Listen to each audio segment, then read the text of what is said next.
This video is part 2 of a 2-part video series on the books of Haruki Murakami. Part 1 talked about Murakami's recurring theme of the oppressive social system, which is vital for understanding this second video, so I highly recommend you watch the first video if you haven't already. This video contains spoilers for the books The Wind-Up Bird Chronicle, Dance Dance Dance, Kafka on the Shore, A Wild Sheep Chase, Norwegian Wood, After Dark, South of the Border, West of the Sun, and the short story The Elephant Vanishes, all written by Japanese author Haruki Murakami. As I said in the first video, Murakami's books are pretty difficult to spoil because they make very little sense whether you read them or not, and oftentimes after I read a book, I just look at an analysis or a breakdown so I could actually understand what I just read. But either way, feel free to read the books before watching this video. As a warning, this essay also contains discussions and non-descriptive mentions of physical and sexual abuse, suicide, and torture, so please proceed with caution. So now that we have established Murakami's recurring theme of the oppressive social system and how that leads to a lack of individual agency throughout the first video of the series, we can further explore this theme through the lens of Murakami's shift. I already provided some background on his shift in the first part of this essay, but I'll provide another rundown here just for the sake of anyone who doesn't remember or didn't watch the first video. Murakami's 1995 shift is a common subject in the study of his career. The widely accepted narrative is that Murakami's novels follow a theme of detachment until 1995, when Murakami pivots to a theme of commitment to social issues and Japan's political history. The narrative follows that this shift occurs with the release of his 1995 novel, The Wind-Up Bird Chronicle, and is further influenced by the Hanshin earthquake and Tokyo subway sarin attacks of 1995. On his website, Murakami himself attributes the two Japanese catastrophes as major influences on his shift when talking about Underground, a series of essays he published in 1997 after interviewing victims of the incidents. While I personally agree that there is an obvious shift in how Murakami approaches political issues in his novels post-1995, and that the Hanshin earthquakes and sarin gas attacks certainly influenced his novels, I've actually found that Murakami's shift can be recontextualized as a more gradual thematic shift that began in the late 80s. Specifically, Murakami shifts from detachment to gradually increasing degrees of commitment starting in the late 80s with ambiguous commitment in Norwegian Wood, and ending in 1995 with socio-political commitment in the Wind-Up Bird Chronicle. Through this exploration of compounding commitment, Murakami develops his own perspective on his generation's place in Japan's past and present, leading him to be critical of their failure to develop a better society for Japan's youth today. Lastly, Murakami's shift drives an ultimate proposal of how we as individuals should respond to the oppressive social system. To understand Murakami's shift, let's go back to the 1982 novel A Wild Sheep Chase, which I believe maintains its pre-shift label due to its ending of detachment. Boku begins the book emotionally apathetic and detached from the events of his life. His wife has left him, but he feels no particular anger towards her for leaving him. Rather, he seems to add it to a growing list of unfortunate events outside of his control. If you recall from my summary in the last part, Sheep Chase ends with Boku's friend the rat killing himself to prevent the evil power of the sheep that is possessing his body from reaching the shady right-wing conglomerate that had Boku look into the sheep photo in the first place. As compensation for his efforts, Boku receives a large sum of money from said conglomerate for finding the sheep. However, he's sick of the modern political and economic-focused world and depressed by his lack of personal agency under the oppressive social system, so he invests the shady money into a friend's jazz club and returns to his mundane life. Ultimately, Boku's detachment remains consistent throughout Sheep Chase, and the story ends just as it begins. Boku adds the death of his friend and the thematic death of his childhood to the ever-growing list of misfortunes in his passive life. In this way, Boku's response to the oppressive social system is one of detachment, as he only grows more numb by the end of Wild Sheep Chase. This ending of detachment is echoed by The Elephant Vanishes, the short story that I had talked about in the first part of this video essay. While Boku of The Elephant Vanishes financially succeeds by selling himself and his company well, he does so from the after images he retains from the pragmatic capitalist world. He becomes emotionally removed from the incident of the elephant vanishing and continues to live life in society but from a removed state like a passive observer. In other words, he responds to the oppressive social system with detachment, slaving away in a state of existing but not living. These endings of detachment occur in Murakami's early writings, with A Wild Sheep Chase published in 1982 and The Elephant Vanishes written sometime in the 1980s. My guess is that it was written in the early to mid-1980s, considering its similar themes to his early pre-shift books. However, by Murakami's 1988 novel, Dance Dance Dance, his endings have shifted in tone. Dance Dance Dance is the fourth and final book of the Rat trilogy and takes place after a wild sheep chase. The book follows Boku as he searches for his ex-girlfriend, Kiki, who disappeared partway through a wild sheep chase. To be clear, this is not his ex-wife, but rather a girl that he was just dating in a wild sheep chase, who Murakami describes as having ethereal, seductive ears. Yeah, a little weird, and for some reason this occurs multiple times throughout Murakami's books, so I don't know, take that as you will. The events of the story have him retrace his steps from a wild sheep chase, and along the way he meets a hotel receptionist named Yumiyoshi, who he seems to have a thing for. He also makes friends with a young teenage girl named Yuki, and a former high school classmate, now star actor, Gotanda. While the beginning of the novel continues with Boku's tendency towards detachment, it concludes Boku's story with commitment. In the end, it turns out that Kiki was killed by Gotanda, who does not remember doing so, but feels he probably did. It is posited that he did so without any agency, as if some external power had him do it, along with all the other terrible things he's ever done in his life. Later that same day, Gotanda drives his car into the Tokyo Bay, killing himself. I interpret Gotanda's death, and to some degree Kiki's, to represent the death of Boku's former detached self. Gotanda as a character is the embodiment of someone who has spent his life conforming to the system and profiting off of it. He is similarly depressed by his lack of legitimate agency in his actions, particularly involving his inability to pursue a mutual love with his ex-wife because of familial political reasons. In this way, Gotanda maintains the detachment that Boku has embraced up to the point of Gotanda's death. Following Gotanda's and Kiki's deaths, Boku returns to Yumiyoshi, the receptionist, and verbalizes his commitment to her. The book ends with him crying, quote, "for all that I'd lost and all that I'd lose," end quote. The subtle distinction between A Wild Sheep Chase's ending of detachment and Dance Dance Dance's ending of commitment lies in Boku's ultimate willingness to commit to the present rather than detach due to events of the past. It is here, in 1988, that Murakami establishes his first degree of commitment to the present. In between the detachment of A Wild Sheep Chase and The Elephant Vanishes and the commitment of Dance Dance Dance lies Murakami's 1987 hit, Norwegian Wood. This leaves Norwegian Wood as somewhat of a middle ground, and its ambiguous ending supports this position. Norwegian Wood follows Toru, an 18-year-old college student, after his close friend Kizuki kills himself. Throughout the book, Toru reunites with Naoko, another close friend who was dating Kizuki when he killed himself. Naoko is mentally unwell and spends much of the book in a rehabilitation center where Toru visits her occasionally. Toru also befriends a vibrant, cheerful girl from his university named Midori, who eventually splits from her boyfriend in hopes of dating Toru. Towards the end of the book, Naoko kills herself, sending Toru into a deep depression as he drops out of college and becomes homeless for a short period of time. After his depressive episode, Toru calls Midori and confesses to her, but during the call he dissociates from reality as everyone around him turns into shapes of people. The book concludes during this scene, with Toru calling out Midori's name from, quote, "a place that is no place." While it is unclear if Toru follows through with his commitment to Midori, or if his dissociative episode leads him into detachment, the fact that it is left up to our interpretation is indicative of Murakami's own consideration of commitment as a potential response to the oppressive social system. Because of this middle ground position of ambiguous commitment, I consider Norwegian Wood in 1987 the start of Murakami's shift towards commitment, but not quite to the first degree of commitment that Dance Dance Dance fulfills the following year.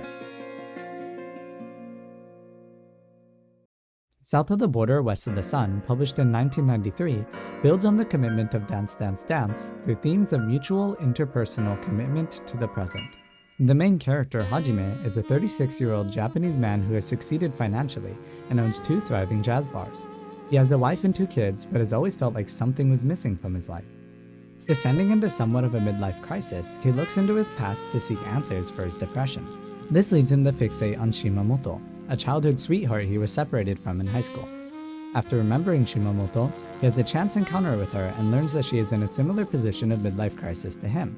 The rest of the book has Hajime chasing after Shimamoto as he explores his unfulfilled fantasy of life with her and seeks answers for the emptiness he feels.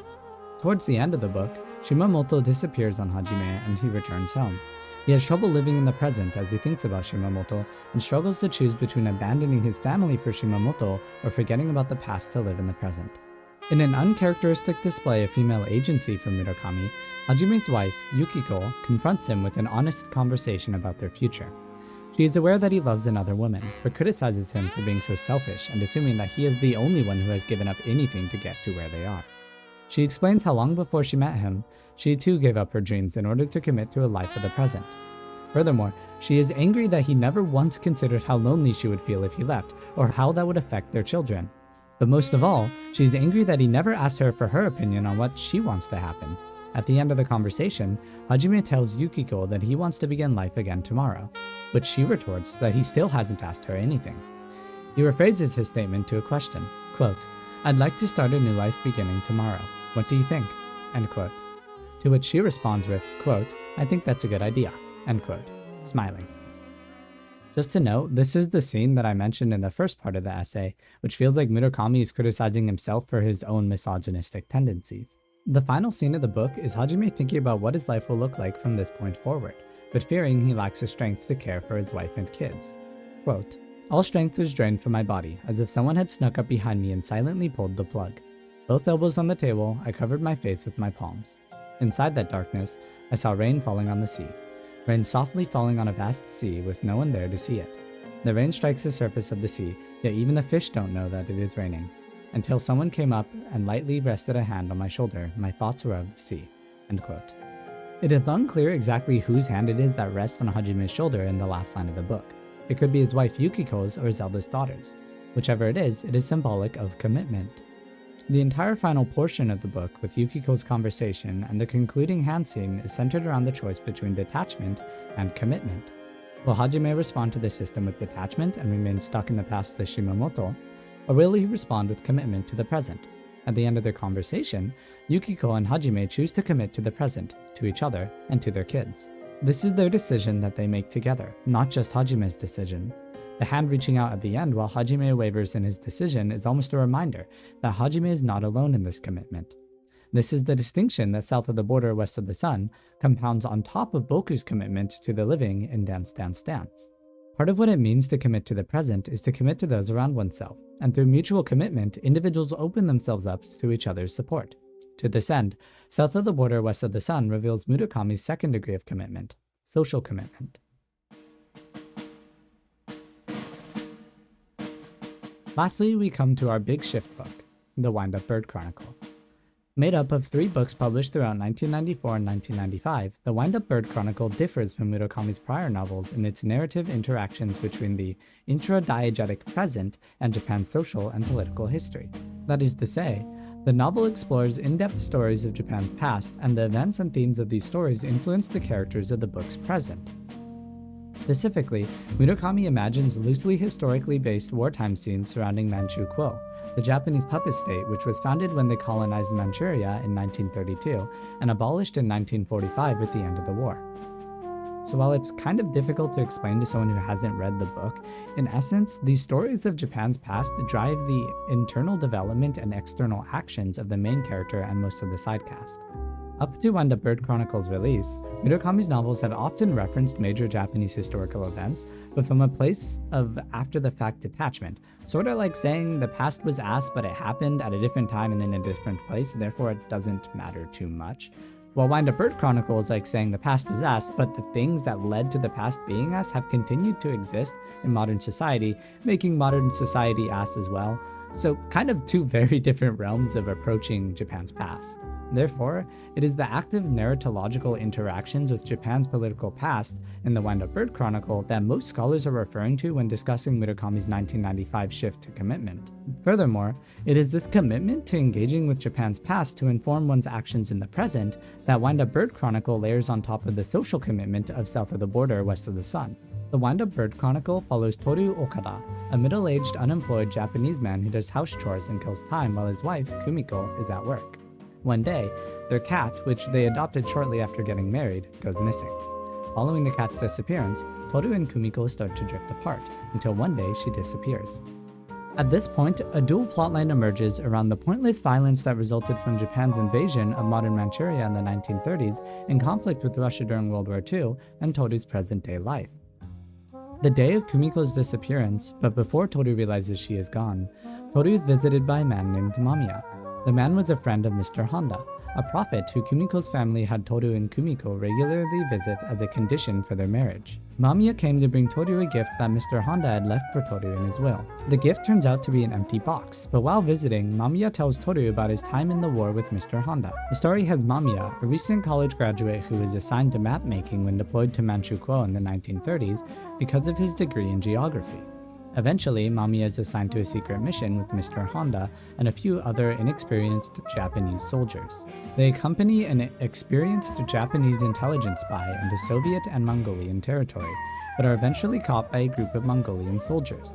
Seeing the future, Mr. Honda manages to escape silently the night before, but everyone else in the squad is captured. Lieutenant Mamiya is forced to witness as the intelligence agent is skinned alive by the Mongols under orders from a Russian commander named Boris.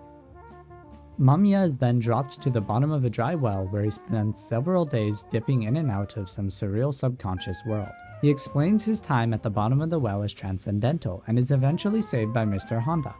Despite this, Mamiya tells Toru that his life since the incident in the well has been experienced from a place of detachment, as if events are happening to some other version of him and he is just a witness. It is important to note that this is likely the same kind of detachment that Murakami's pre-shift characters experience in his other books. In the present world of the book, Toru is contacted by Noboru Wataya, Kumiko's brother who never got along with Toru and Kumiko. Noboru Wataya is a former academic who has become a prominent figure on TV and is positioning himself for a career in politics. Toru feels that Noboru is incredibly manipulative and that his statements lack substance. He just says whatever he needs to gain power and money. Toru and Noboru actively hate each other and represent opposite sides of the same coin. While Noboru is wealthy, famous, and powerful, Toru is unemployed, anonymous, and feels a lack of agency under the oppressive system. Noboru profits off of the social system, while Toru is oppressed by it. The contrasting characteristics of Toru and Noboru are actually what make up the primary conflict of the story. Noboru tells Toru that Kumiko has run off with another man and has asked him to accept a divorce. Toru refuses to believe that Kumiko would rely on Noboru of all people to communicate this, and says that he will not be accepting any kind of divorce until he hears it from Kumiko herself in person. Seeking clarity over his wife's disappearance, Toru attempts to recreate the transcendental experience at the bottom of the well from Lieutenant Mamiya's story. He goes to a nearby abandoned plot of land with a dry well and climbs inside. He sits at the bottom of the well for 3 days, during which he thinks of his early days with Kumiko. He also starts to have a reoccurring dream that takes him to a hotel room where the news is always talking about Noboru Wataya and a woman is calling out to him. After his time in the well, Kumiko writes to him and explains that she cheated on him with another man, not because she doesn't love Toru, but because she couldn't suppress her desires. He claims that she still loves him, but has decided that it would be best if they never saw each other again and requests a divorce. Still not convinced, Toru cannot shake the feeling that Noboru Wataya is the true cause behind all of this. Outside of the first story told by Mamiya, there are 2 more major storylines of unnecessary violence told throughout the rest of the book. One of them sees Mamiya reunite years later with Boris, the Russian commander, in a Soviet labor camp in Siberia. Now infamous for his brutal torture techniques, Boris uses manipulation and violence to take control of the labor camp. The other storyline follows a vet as he witnesses the mass liquidation of zoo animals and eventually the execution of some runaway Chinese laborers. In each of these stories of violence, Murakami includes details of how inexperienced the soldiers are and how pointless the violence feels, as none of the soldiers actually want to carry them out. Rather, the soldiers are acting under orders from some power-hungry evil force. In their PhD thesis, Time and Space Reconsidered: The Literary Landscapes of Murakami Haruki, scholar Midori Tanaka Adkins points out how Murakami himself develops this sentiment of unnecessary violence during a trip he took to the battle site of Nomonhan in 1994 while writing the 3rd book of the Wind-Up Bird Chronicle. The location has been untouched since Japan's defeat there in 1939, and Murakami is stunned by the spectacle. Quote, Murakami stands speechless in the middle of the metal scraps, and such sights prompt him to criticize Japan's decision to carry out an invasion that resulted in such a great number of unnecessary deaths. According to Murakami, however, the qualities that gave rise to such a decision continue to exist in Japan today. End quote. The latter half of Adkins' statement is very important because this is the same conclusion that Toru comes to in the latter half of the Wind-Up Bird Chronicle as a result of his meditations on the stories of violence. Toru revisits the well a few more times throughout the story, and through these experiences he is able to isolate the evil that caused the pointless consumption, violence, and death in the stories of violence surrounding Manchukuo. He recognizes the power-hungry evil of the Japanese government as the same kind of greedy evil that the Russian commander Boris represents in Lieutenant Mamiya's second story. Furthermore, he realizes that this evil, greedy desire for power continues to exist in modern Japan through Noboru Wataya. Through interactions with Kumiko's alter ego characters that contact Toru throughout the book, Toru figures out that Noboru Wataya has psychologically defiled Kumiko.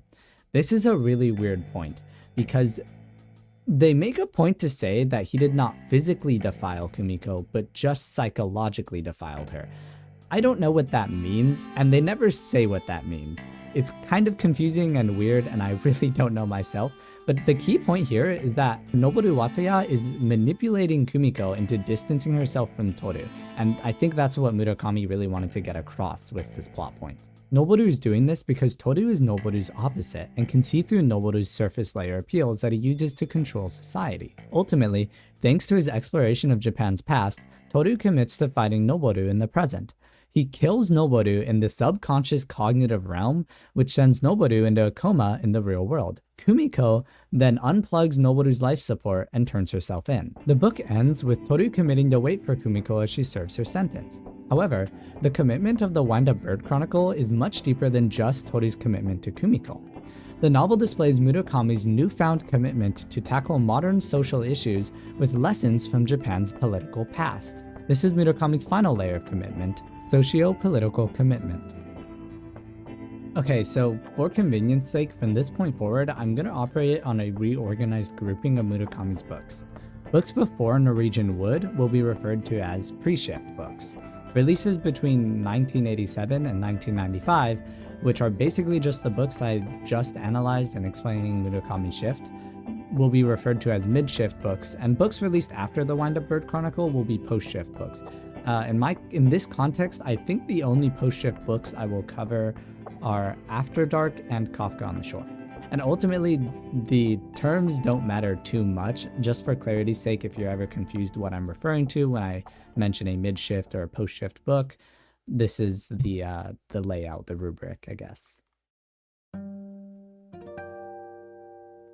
The layered commitment of the Wind-Up Bird Chronicle continues in Murakami's post-shift books like After Dark and Kafka on the Shore.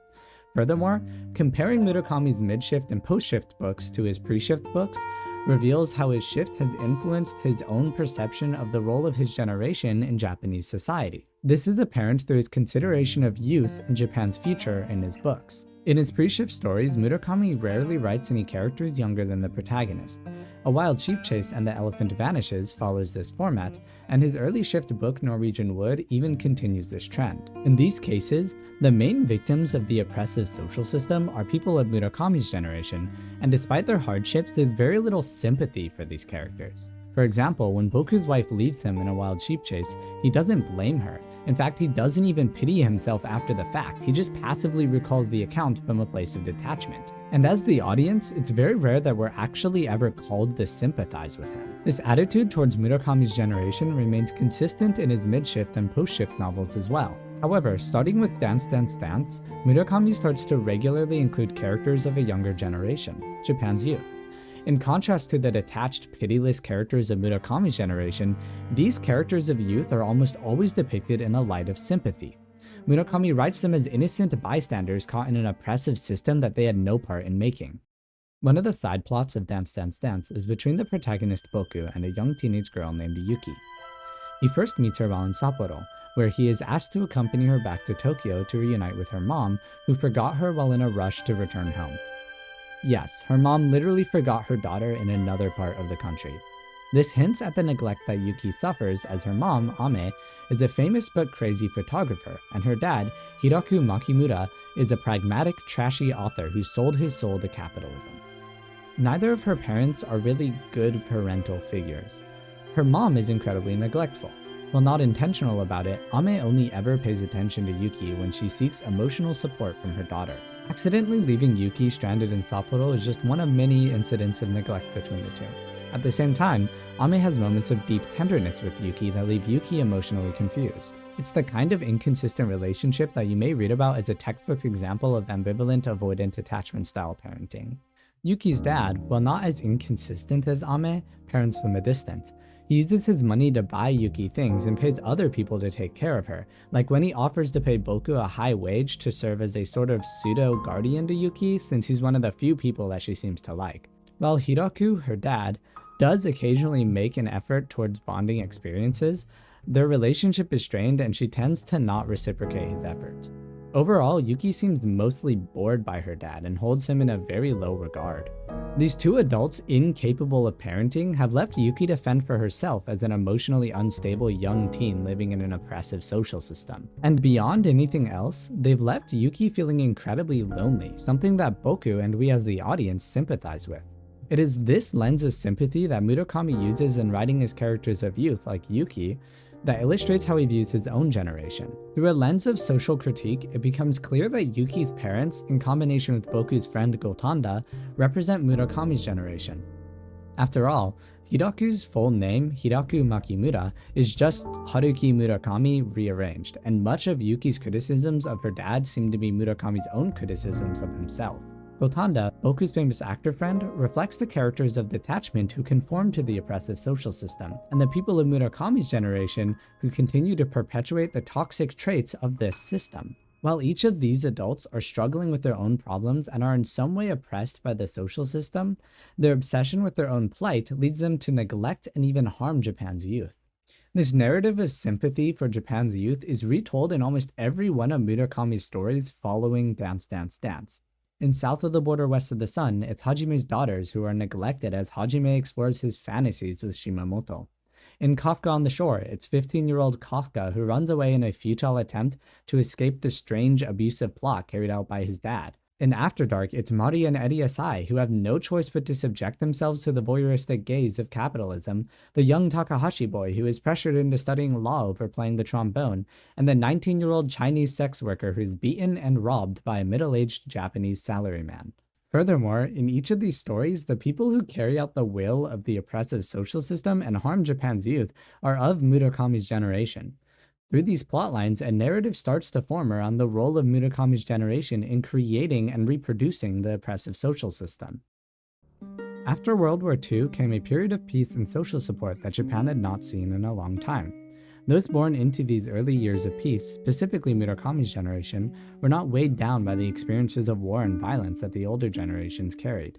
This is apparent in Murakami's novels through contrasting characters like Toru Okada and Lieutenant Mamiya of the Wind-Up Bird Chronicle.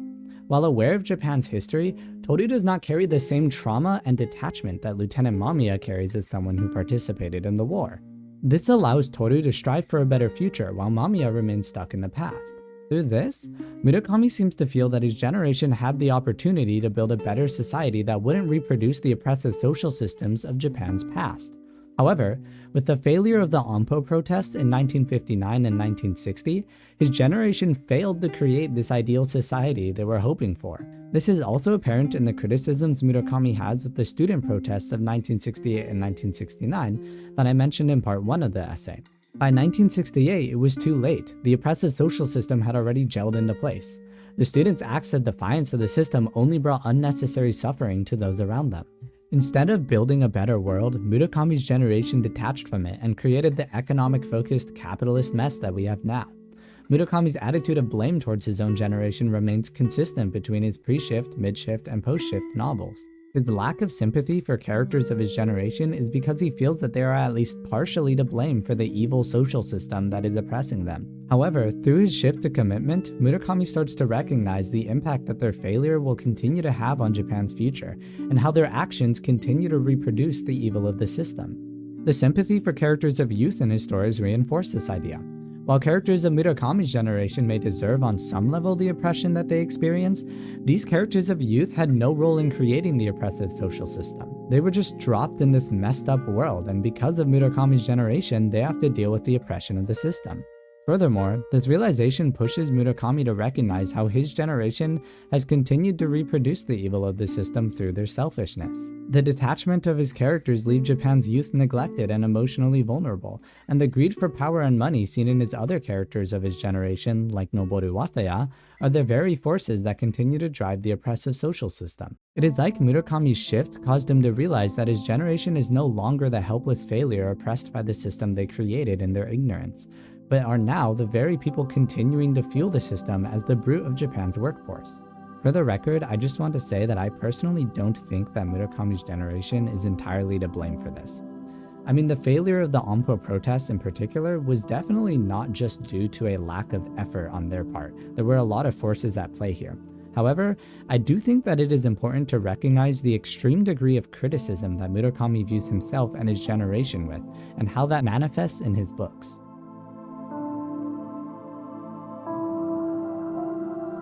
Okay, so Murakami clearly isn't happy with how his generation has reacted to the oppressive social system.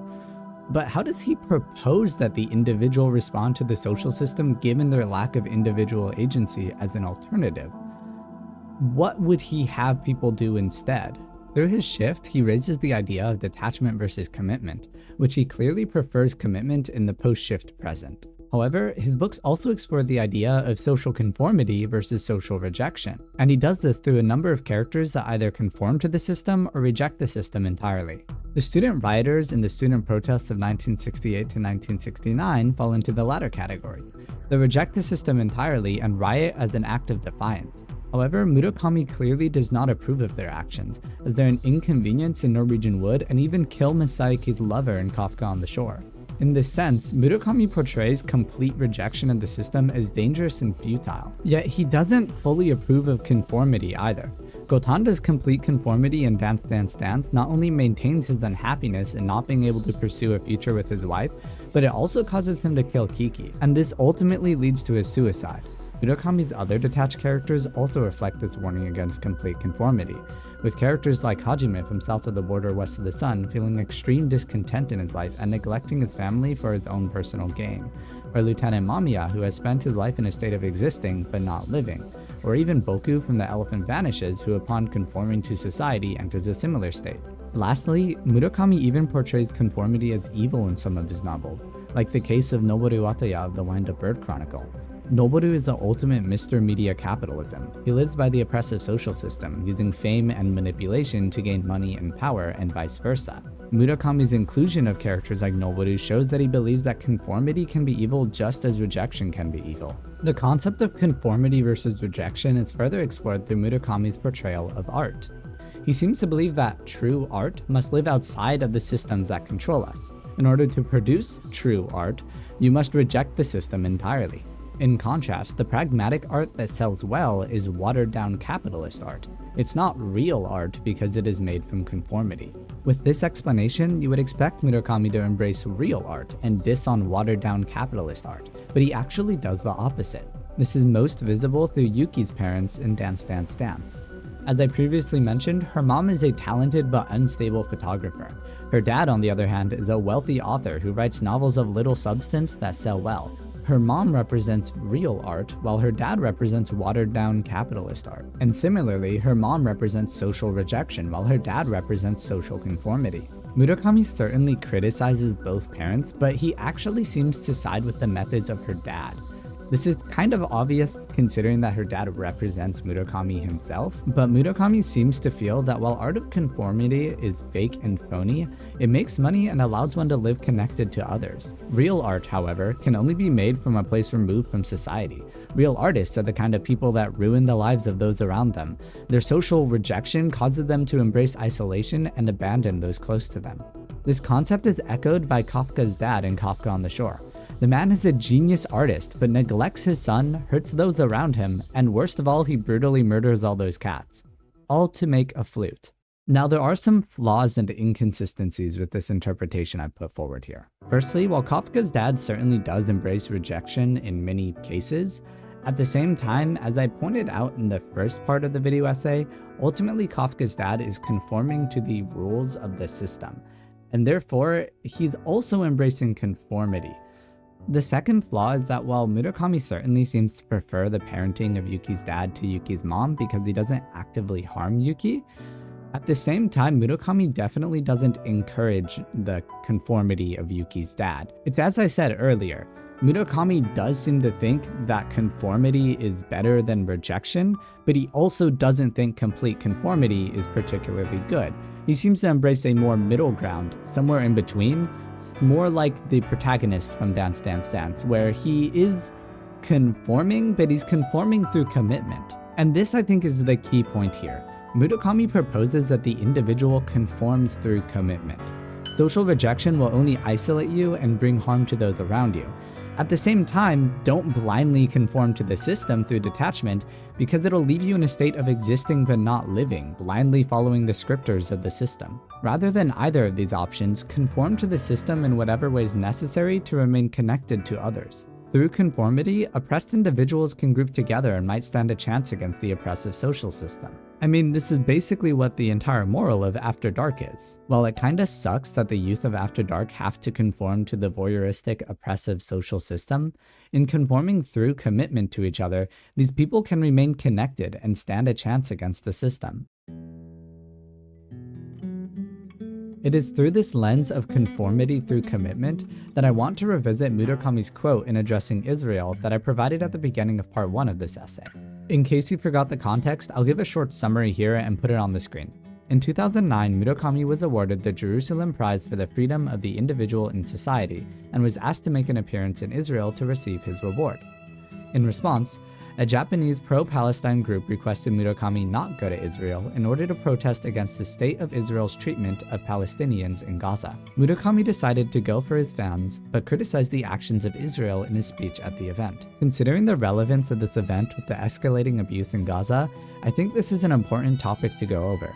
My initial reaction to the situation was sort of disappointed in Murakami, because he talks a lot about defying the system in his speech, but in choosing to go to the event, he is playing by the oppressive social system of Israel. It doesn't help that the reward that Murakami received was a large sum of money, and the theme of the award also adds another layer of irony to the situation. It initially felt like Murakami was selling out with the appearance of being progressive and defying the system, but in reality he just wanted a way to receive the cash prize.